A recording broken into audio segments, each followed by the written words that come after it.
알고 계시죠? 네, 좋습니다. 그래서 이 10가지 계명이다 해서 10계명이다 이렇게 부르고 두 글자로는 율법이다 이렇게도 합니다.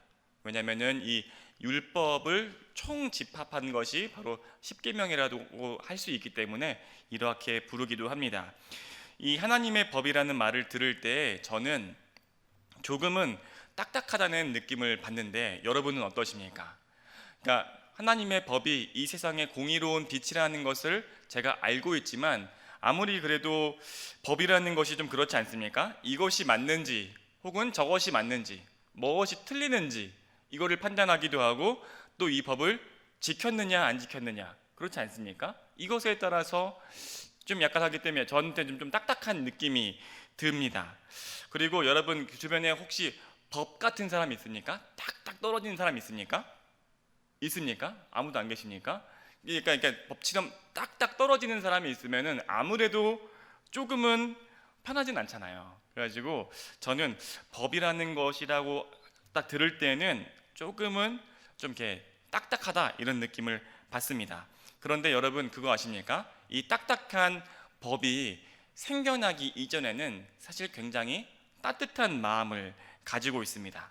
오늘은 그 마음, 하나님의 마음을 좀 전하고 싶은데요. 우선은 법 얘기가 나왔으니까 우리 대한민국에 많은 법률들이 있을 텐데 그 법률의 핵심 정신을 이야기하고 있는 것이 저는 헌법이라고 생각합니다. 다들 동의하시는지 모르겠습니다. 수많은 법률들이 있지만 의외로 헌법을 읽어보면은 감동이 있습니다. 약간 저를 이상하게 생각할 수도 있을 텐데 가만히 보시면은 헌법 전문에 이런 내용이 있습니다. 문장이 사실 굉장히 깁니다. 문장이 굉장히 길어가지고 뭐 다 설명하기는 어렵지만 한 단락을 설명하면은 이렇습니다. 시작이 어떻게 되냐면 3.1 운동으로 건립된 대한민국 임시정부의 법통을 이어서 이렇게 시작을 하거든요. 그리고 나서 무슨 하면서 한 단락이 사실 한 문장이어서 이걸 말하기 되게 어렵습니다. 근데 거기서 3.1 운동의 정신을 우리가 계승하겠다, 그 임시정부를 계승하겠다 이런 말이 나오거든요. 그러면은 이것이 왜 저한테는 감동적이냐? 1919년에 수많은 그 식민지에 있었던 우리 할머니 할아버지들이 그때 모두 거리에 나와서 그 대한 독립을 외치지 않았습니까? 그럼 이거 무슨 운동이라고 합니까? 무슨 운동이라고 합니까? 뭐라고요? 이렇게 이럴 수가 이거 어렵습니까? 무슨 운동입니까? 4.1 운동? 그렇죠. 3.1 운동이죠. 뭐 다들 이렇게 쉽지 않습니다. 그래가지고 3.1 운동에서 했잖아요. 그러니까 그 3.1 운동이 비록 독립으로 이어지진 못했죠. 다 아시잖아요. 독립으로 이어지진 못했습니다. 근데 그 3.1 운동이 무엇을 낳았습니까? 그렇죠. 대한민국 임시정부를 낳았죠. 그래서 그 운동에 자극받은 지식인 계층이 정부를 만들자 이렇게 한 거 아닙니까? 굉장히 감동적이죠. 그러니까 정부가 먼저 있어가지고 엘리트들이 사람들을 조직한 것이 아니라 사람들이 먼저 움직였고 그것에 자극받은 엘리트들이 나중에 정부를 만들었잖아요. 그래서 우리는 그 시작을, 대한민국의 시작을 그 임시정부에서 찾겠다 이렇게 이야기하는 거예요. 그래서 헌법 1조에서 보시면은 무엇이 나냐면 1조 1항 2항인데 대한민국은 민주공화국이고 대한민국의 주권은 국민에게 있다. 네, 모든 권력은 국민으로부터 나온다. 왜냐고요? 대한민국 임시정부가 그 국민들의 힘으로 지어졌으니까. 우리는 그 정부를 계승하니까. 그렇죠? 이것이 굉장히 감동적이지 않습니까? 저만 감동받는 느낌이 약간 있는데 역사 덕후들은 굉장히 이거 감동받을 수 있는 포인트죠. 전 눈물이 막 글썽거렸는데 하지 않습니까? 근데 이 따뜻한 헌법에 있는 그런 문항들만으로는 사실 세상이 굴러가진 않습니다. 왜냐하면은 이 정신을 구현할 수 있는 구체적인 원칙들이 필요합니다. 그것이 우리가 알고 있는 법률들이죠. 그렇습니다. 근데 법률들은 딱딱하고 좀 재미가 없습니다.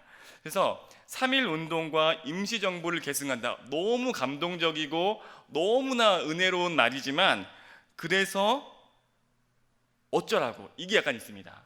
그래, 알겠어요. 그러면은 선거 몇 시까지 하면 되죠? 이런 겁니다.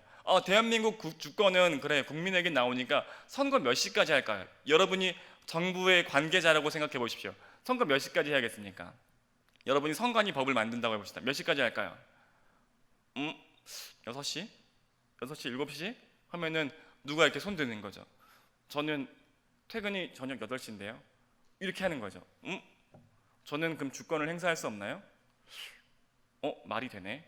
그러면 8시로 할까? 그러면 그때 해외에 있는 한인들이 저도 투표하고 싶은데요. 이렇게 하는 거죠. 그러네. 어떻게 하지? 그러니까 이 많은 구체적인 원칙들을 이렇게 하면은 이 조항이 어느 순간에는 좀 재미없어집니다. 법률은 딱딱한 거죠. 그래서 딱딱합니다. 그리고 감동도 작아지는 거죠. 여러분, 혹시 신앙생활도 비슷하다는 것을 아십니까? 신앙생활도 이것과 되게 비슷합니다. 맨 처음에는 우리 이제 최근에 임원들도 세웠고 셀장님도 세웠고 또 이제 한 번도 안 세웠던 국장님들도 세우고 이렇게 여러 가지 임원 어떤 이 리더들을 세우고 있습니다. 모두가 그 마음 안에 몽글몽글한 하나님을 향한 그 헌신의 마음들이 가지고 시작을 했습니다. 그런데 제가 리더들과 전화 통화하면 어떤 통화 내용 할 것 같습니까? 어떤 통화 내용 할 것 같습니까? 누구 셀장님 너무 헌신해줘가지고 너무 고맙고 당신의 미래에는 기도할게요. 국장님 이번에 너무 해가지고 너무 감사하고 하나님께서 능력을 주실 거예요. 이런 얘기 많이 하지 않습니다. 전화가 오면은 저는 우선 한번 숨을 한번 들이쉽니다. 하고 네 전화 받았습니다 이렇게 해요. 그래가지고 목사님 상의드리고 싶은 게 있는데요 이렇게 하면 시작합니다. 근데 굉장히 나이스한 목소리입니다. 우리 교회 리더님들이 저한테 굉장히 나이스하게 전화해 주십니다. 너무 감사하죠. 근데 그 나이스한 그 억양만 빼면은 사실은 어디 팀이 있는데 어디 국에 어느 팀이 있는데 이 기능 다른 국으로 옮겨야 될 것 같은데요. 이건 해주시면 안 돼요? 이겁니다. 그러니까 회사에서 들었을 법한 이야기 있잖아요. 정말 행정적인 이야기 이런 거를 제가 하루 종일 상의합니다. 가지고 혹시 목사님 이 팀은 어느 국의 일이라고 생각합니까? 이거 어디 국으로 넘기면 어떨까요? 이런 얘기합니다. 그러니까 이걸 굉장히 나이스하게 이야기합니다. 목사님 이 국이 혹시 이렇게 하면 좋지 않을까요? 이렇지만 내용 자체는 굉장히 딱딱한 이야기를 한다는 거죠. 그래서 우리가 신앙생활을 할 때에도 구체적으로는 어느 순간에는 이런 원칙들 또 이성적인 결정들이 필요하다는 것입니다. 여러분은 어쩌면은 이것이 필요하지 않다라고 생각할 수도 있을 텐데 그럼 좋습니다. 제가 한번 예를 들어보겠습니다. 연인 관계에서도 구체적인 실천이 필요한 것입니다. 만약에 여러분이 그 기념일이라고 한번 해보자. 기념일입니다. 기념일에 1년 정도 할까요? 아니면 1000일이라고 할까요? 1000일이라고 해봅시다. 드라마틱하게 1000일을 만났습니다. 해가지고 드디어 만났던 그 1000일째 되던 그날입니다. 그래서 남자 청년이 그 여자 청년을 귀에다 대고 속삭입니다. 1000일 축하해, 사랑해 이렇게 했습니다. 그러면은 어떤 게 이어집니까? 나도 오빠 사랑해 라고 했습니다. 그리고 끝이야? 그러면은 뭔가 잘못됐다는 걸 느낄 수 있잖아요. 진심이 부족했구나. 우리는 은혜만 되니까 진심으로 사랑해, 나도 진심으로 사랑해. 끝이야? 진심이 부족했나? 끝이야? 끝인데? 정말 끝이야? 끝인데? 그래 너랑 끝이야.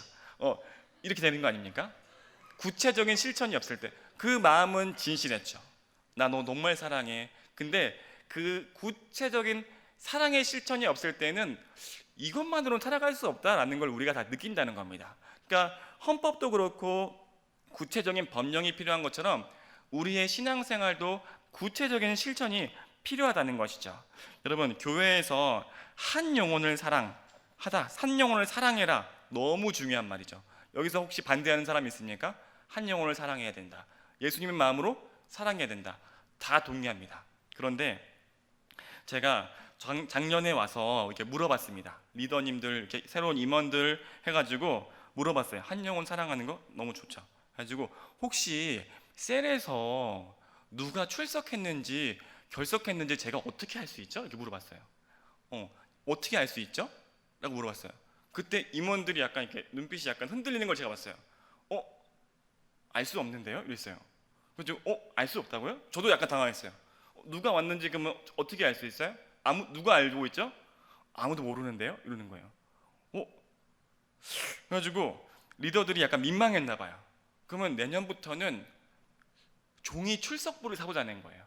그래가지고 셀장님들이 그거에다 표시를 하면은 좋지 않겠냐는 거예요. 근데 여러분, 종이로 된 출석부는 조선시대 초대교회도 왠지 있었을 것 같지 않습니까? 그렇지 않습니까? 왠지 조선시대에도 출석부는 있었을 것 같잖아요. 그러니까 제가 신앙생활할 때 청년부 때도 종이로 된 출석부가 있었거든요. 근데 종이로 된 출석부의 단점이 뭔지 아십니까? 누가 왔는지 파악하려면 출석부를 내야 돼요. 그리고 그 출석부를 확인한 다음에 다시 돌려줘야 됩니다. 이게 굉장히 번거로운 작업이란 말이에요. 그래가지고 이거는 지금 2023년도인데 더 좋은 방법 없을까요? 그런데 혹시 카톡으로 보내볼까요? 셀장님이 저한테 카톡을 보낸다는 거예요. 누가 왔는지. 이거를 아이디어로 낸 거죠. 근데 여러분, 카톡은 뭐가 안 좋습니까? 좀 데이터가 안 남잖아요. 구체적으로 이게 한 달, 두 달 뭐 이렇게 넘어가면은 잘 파악이 안 되잖아요. 그래가지고 좀 고민하는 겁니다. 어떻게 하면 할 수 있을까? 근데 제가 사실은 굉장히 아날로그형 인간입니다. 전화기로는 정말 전화만 되면은 괜찮다고 생각한 사람입니다. 저는 그래서 전화기도 사실은 그렇게 좋은 거 쓰지 않는 그런 사람입니다. 그렇지만 어떻게든 머리를 써가지고 IT 쪽으로 뭔가 없을까 해가지고 요즘에 구글 문서라는 게 있다더라. 이걸 어떻게든 막 생각해내가지고 한 번도 해보지 않았지만 구글 아이디 같은 것도 만들어보지 않았지만 구글로 하면 어떻게 된다더라 하면서 막 하는 거예요. 너무 좋은 아이디어다 했어요. 근데 제가 궁금했어요. 혹시 셀장이 저한테 목회적으로 하고 싶은 말이 있다면은 셀원이 뭐 무슨 큰일이 있다라고 할 때는 어떻게 하면 제가 알 수 있을까요? 혹시 그런 기능이 있을까요? 라고 했을 때 작년 임원들이 혹시 카톡으로 보내면 안 될까요? 그래가지고 제가 카톡 얘기는 그만하라고 했어요. 카톡 얘기는 그만하라고 했어요. 그거 말고 진짜 이 안에서 할 수 있는 거 있을까요? 라고 했을 때 방법을 또 찾아내는 겁니다. 뭐 댓글로 달면은 그런 기능이 있다. 그럼 셀장님이 댓글을 달면 제가 볼 수 있다. 너무 좋다. 근데 이것이 약간 민감할 수 있으니까 목사님은 봐도 좋지만 임원들은 안 봤으면 좋겠다. 왜냐면 프라이버시가 있잖아요. 그러니까 그걸 또 고민하다가 이렇게 어떻게 막 해가지고 보안 원칙을 정한 겁니다. 그렇게 막 찾다가 이제 셀 시스템이 잡힌 거죠. 그래가지고 원하기만 하면은 안전하고 이게 편리하게 볼 수 있는 게 있습니다. 근데 이 과정이 굉장히 골치 아팠습니다. 굉장히 머리 아팠어요. 굉장히 막 힘들었어요. 근데 여러분, 한 영혼을 사랑해라라는 하나님의 헌법이 있다면은 그 사랑을 실천하기 위해서는 이 같은 많은 원칙들과 어떤 고민들이 필요한 것입니다. 굉장히 이것이 필요한 과정인 것이죠. 그래가지고 여러분들, 우리 리더들은 아마 공감할 수 있을 텐데 이제 사역을 시작하잖아요. 사역을 시작하면은 이때까지 안 보였던 일이 보이는 것이 바로 청년들 리더입니다. 찬양팀 리더 찬양 인도하기 시작하죠. 그러면은 맨 처음에 어떤 게 보이는지 압니까? 다른 예배팀 가서 예배 드릴 때 예배를 드리는 것이 아니라 이 콘티는 실패할 수가 없다 하면서 콘티를 적고 있습니다. 찬양 인도자들은. 제가 그랬거든요. 이 콘티는 실패할 수가 없다 이러면서 하고 있고, 악기 치는 사람들은 많이 공감할 텐데 악기팀은 뭐 보는지 아십니까? 기타 치는 사람들은 기타도 브랜드가 있습니다. 잘 모르시죠? 기타도 되게 비싸고 약간 하이엔드의 어떤 그런 기타 브랜드가 있습니다. 그러면은 저 찬양팀의 기타리스트가 무슨 기타를 치는지가 너무 보입니다. 그리고 나서 저 기타만 있으면 가지고 그 기타의 선율에만 집중하는 겁니다. 저 기타가 막 한 500만 원짜리인데 이 선율은 정말 하나님을 감동시킬 만해 이러면서 나도 저 기타를 갖고 싶다, 이 마음을 계속해서 묵상하는 거죠. 그리고 방송팀 하면은 뭐 보이는지 아십니까? 카메라 구도 어떻게 잡는지, 카메라 뭐 쓰는지 이거 봅니다. 그리고 어떻게 이 구도를 잡았지? 하면 드론 띄운 거 있어요. 이 교회는 드론 띄워? 와, 나도 드론이 갖고 싶다. 이거 하거든요. 그리고 임원들은 수련회다라고 하면 어떤 느낌이 드시는지 아닙니까? 머릿속으로 수련회 일정들이 들어갑니다. 언제부터 광고해야 되고, 언제부터 일하고, 팀 어떻게 짜고, 이거부터 생각나는 게 이제 리더인 거죠. 나중에는 사실 하나님이 보입니다. 나중에는 하나님이 보이는데 맨 처음에는 사실은 일이 많이 보이는 거죠. 그래서 초보 리더들, 특별히 이제 교회를 섬기기 시작하는 사람들에게는 특별히 제가 강조하는 것이 있습니다. 무엇이냐면은 마음의 핵심입니다. 우리는 행정을 돌보긴 하지만 신앙 리더예요. 그리고 우리는 신앙 공동체입니다. 이거를 굉장히 강조합니다. 그러면서 동시에 오늘 말하고 있었던 이런 세부적인 원칙들도 중요하다는 것을 굉장히 강조합니다.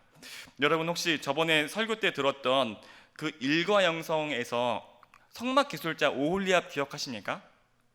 성막기술자 오홀리압 기억하십니까? 그가 성막기술자인데 성경에 뭐라고 기록되어 있습니까? 그가 뭐에 충만했다고 합니까? 뭐라고 충만했다고 합니까?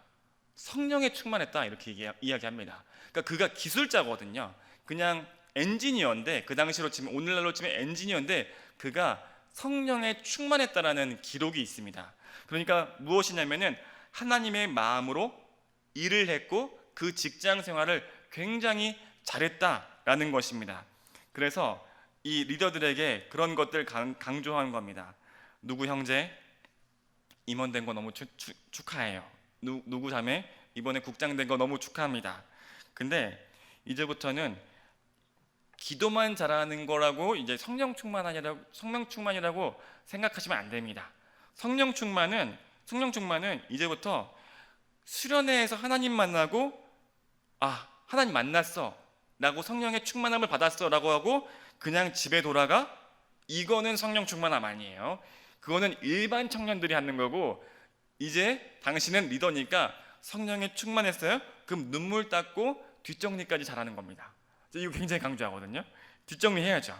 그리고 하나님의 마음으로 일을 잘해야 성령 충만입니다. 그래서 일에 짓눌리지 마세요 이렇게 합니다. 일만 하지 마시고 하나님의 마음으로 일까지 잘해야 됩니다 이렇게 강조를 합니다. 그러면은 사실 우리 교회 리더들이 굉장히 부담을 느끼거든요. 우리 목사님은 정말 이 노예상같이 나를 계속해서 채찍질하는구나, 굉장히 부담감을 느낍니다. 그때 제가 살짝 감동을 섞습니다. 우리 교회에 근데 은혜가 있는 거 아십니까? 우리 교회 공동체에 요즘에 하나님께 돌아오는 사람들이 있습니다. 정말로 그 인생이 변하고 있는 청년들이 있단 말입니다. 그러면은 그런 얘기를 슬쩍 섞습니다. 리더님, 혹시 요즘에 어느 형제 하나님 만나고 있는 거 아세요? 그리고 혹시 어느 자매 하나님 요즘에 만나가지고 변화되고 있는 거 아세요? 저도 들었어요. 이렇게 하거든요. 리더님이 열심히 일하고 있기 때문에 그렇습니다. 그래서 하나님이 그 일하는 거를 들어가지고 사용하고 있습니다. 그래서 이 시대의 오홀리압은 바로 당신 같은 사람입니다. 그래서 바로 막 눈물이 그렁그렁 하거든요. 당신이 바로 이 시대의 오홀리압입니다. 미스터 오홀리압, 더 열심히 일하세요. 미스터 오홀리압, 더 짜내보세요. 할 수 있습니다. 성막을 짓는 것처럼 당신이 지금 교회를 짓고 있습니다. 그럼 다시 힘을 내가지고 돌아가는 거죠. 모르겠어요. 마음이 약간 불편하긴 한데 어쨌든 정말로 근데 그렇게 교회 리더들이 열심히 헌신하고 그 마음과 그 원칙들을, 이 시행 같은 법률들을 만들어냈을 때 굉장히 그 교회가 사실은 진짜 서는 건 그런 과정을 거치는 거죠. 그러면은 오늘 10계명은 여러분 10계명은 구체적인 시행 법령 같은 겁니다. 법칙 같은 겁니다. 근데 오늘 서두에도 말씀드렸지만 오늘은 그 계명을 전하고 싶은 것은 아닙니다. 무엇이냐면은 상위 헌법 같은 하나님의 마음을 증거하고 싶은 겁니다. 물론 둘 다 중요하지만 오늘은 그것을 살펴보려고 합니다. 그 전에 먼저 간단하게 법률을 먼저 봅시다. 법률은 출애굽기 20장 3절에서 5절입니다. 출애굽기 20장 3절에서 5절 여러분이 좀 대표로 읽어주시겠습니까? 같이 읽습니다. 시작.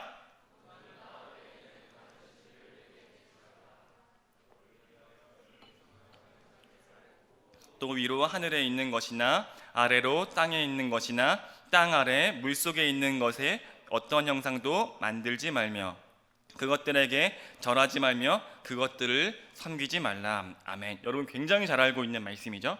근데 3, 4, 5절을 둘러싼 오늘은 2절과 6절을 중점적으로 살펴볼 겁니다. 출애굽기 20장 2절은 헌법의 전문처럼 율법의 전문이라고 할 수 있습니다. 우리 20장 2절 같이 읽습니다. 시작. 나는 너를 애굽 땅 종되었던 집에서 인도하여 낸 내 하나님 여호와니라. 6절도 살펴볼까요? 같이 읽습니다. 나를 사랑하고 내 계명을 지키는 자에게는 천대까지 은혜를 베푸느니라 라고 되어 있습니다. 대한민국이 3.1 운동에서 시작해서 임시정부를 계승하고 그 모든 힘이 국민에게서 나온다고 시작되었던 것처럼은 이 오늘 율법의 시작은 애굽 땅에서 노예를 해방시킨 하나님의 인도에서 그 은혜에서 시작되었다라고 적고 있는 겁니다.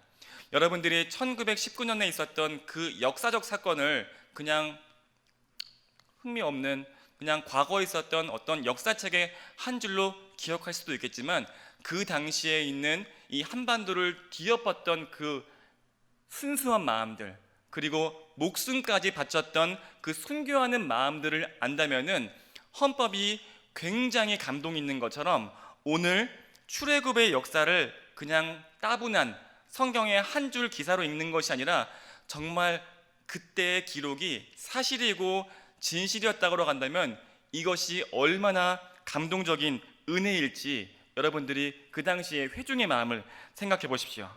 그리고 지금 이 법률이 시작되고 있습니다. 다른 신을 두지 말아라. 왜요? 왜입니까? 헌법 전문에 나와 있듯이 오늘 나와 있죠. 내가 너를 해방했으니까. 내가 너를 해방했으니까 다른 신은 두지 말아라. 그리고 히브리식 가정법 혹시 기억나십니까? 6절 말씀을 이렇게 살펴봐야 되는데 나를 사랑하고 라고 이렇게 시작합니다. 나를 사랑하고 라고 이게 여러분 계약 조건이 아닙니다. 사랑하면은 뭐 이게 아닙니다. 우리 히브리식 가정법 저번 주에 들었죠? 인격적인 초대입니다. 만일 네가 나를 사랑하고 싶다면 나는 너가 이렇게 해줬으면 좋겠어 라고 인격적으로 초대하는 것이죠. 여러분 정리해 보겠습니다. 신해산 언약에는 지금 2명의 인물이 등장합니다. 하나는 너를 애굽에서 구해낸 내 하나님입니다. 남의 하나님도 아니고 너를 구해냈던 내 하나님이 등장합니다. 그리고 6절에서 등장인물이 나오죠. 이스라엘입니다. 이스라엘은 구원받은 사람입니다. 그때 인격적으로 반응하는, 특별히 그 방식은 사랑하는 것입니다. 사랑의 초대를 받은 이스라엘이 나옵니다. 시내산 언약은 이렇게 시작되는 거죠. 그래서 정리해보면은 이 10계명의 헌법적 의미는 나를 구원한 유일한 신이 내 사랑을 기다린답니다. 한 문장으로 정리해보면은 나를 구원한 유일한 신이 내 사랑을 기다린다는 뜻입니다. 여러분 너무 은혜롭지 않습니까? 너무 은혜롭지 않습니까? 저는 이 말씀을 묵상하면서 눈물이 그렁그렁했는데 강조하지는 않겠습니다. 근데 너무너무 은혜로운데 여러분 제가 너는 나 외에는 다른 신을 내게 두지 말라는 이 말씀을 어떻게 전해야 할까 굉장히 고민했습니다. 여러분 지구 반대편에서 이 무슬림 광신도들이 하나님의 존재를 선포하려고 어떻게 합니까? 다른 신을 내게 두지 말라 이 말씀을 어떻게 해석합니까? 오른쪽에는 AK 소총을 들고 막 총을 쏘면서 막 약간 춤추듯이 쏘면서 뭐라고 합니까? 뭐라고 합니까? 뭐 알라 아크바르 뭐 하지 않습니까? 하면 따라하면 막 같이 따라하잖아요. 수십 명이 막 AK 소총 쏘면서 뭡니까? 우리 그 말씀은 똑같거든요. 하나님 위대하시다. 그러니까 그 알라라는 뜻이 그냥 일반 명사거든요. 하나님이라는 뜻이거든요. 그래서 하나님 위대하시다. 다른 신들을 두지 말아라. 이러면서 막 AK 소총 쏘면서 막 신나게 막 춤 같은 거 추면서 막 하는 것입니다. 여러분 근데 하나님이 그렇게 AK 소총 쏜다고 영광 받으시지 않습니다. 그것으로 영광 받으시지 않고 그런 말은 슬로건입니다. 그냥 종교적인 광기입니다. 하나님이 유일하시다는 뜻은 여러분 잘 정리하셔야 됩니다. 십계명의 헌법적 의미는 나를 구원한 유일한 신이 내 사랑을 기다린다는 뜻입니다. 이게 십계명의 의미입니다. 창세기 말씀을 좀 더 풍요롭게 인용을 해보면은 거기엔 창조의 기사가 나오니까 내가 너를 그렇게 지었고 내가 너를 특별히 기뻐했다. 다른 진리는 없다는 거예요. 다른 신은 없어. 이 진리 외에 다른 진리는 없어. 다른 주장을 할 신도 없어라는 겁니다. 나는 애굽에서 너를 구했어. 그리고 너는 내 사랑을 받을 존재야. 다른 진리는 없어. 이게 다른 신은 없다는 뜻입니다. 그리고 다른 주장을 할 다른 신들도 없어. 내가 그들을 다 무찔렀다는 걸 너가 안다 라고 말씀하죠. 그리고 둘째 계명이죠. 우상 만들지 마라. 뭡니까? 이상한 형상 만들어서 날 이해하지 말아줘. 지금 내가 말하고 있는 거야. 나는 너를 애굽에서 구했고 나는 너를 사랑해. 다른 신은 없어. 다른 진리는 없고 나를 이상한 형상으로 만들어서 너가 편한 식으로 해석하지 마. 난 바로 지금 그것을 전하고 있다. 지금 나를 있는 모습 그대로 바라봐줘라. 하나님이 말씀하시는 거죠. 제가 그 사실을 믿을 수 있었을 때, 이 사실을 받아들였을 때 제 영혼의 방황은 끝났습니다. 모세가 만났던 하나님을 제가 만났던 거죠. 특별히 모세는 그 불타는 떨기나무에서 그 시내산에서 만났다면은 저는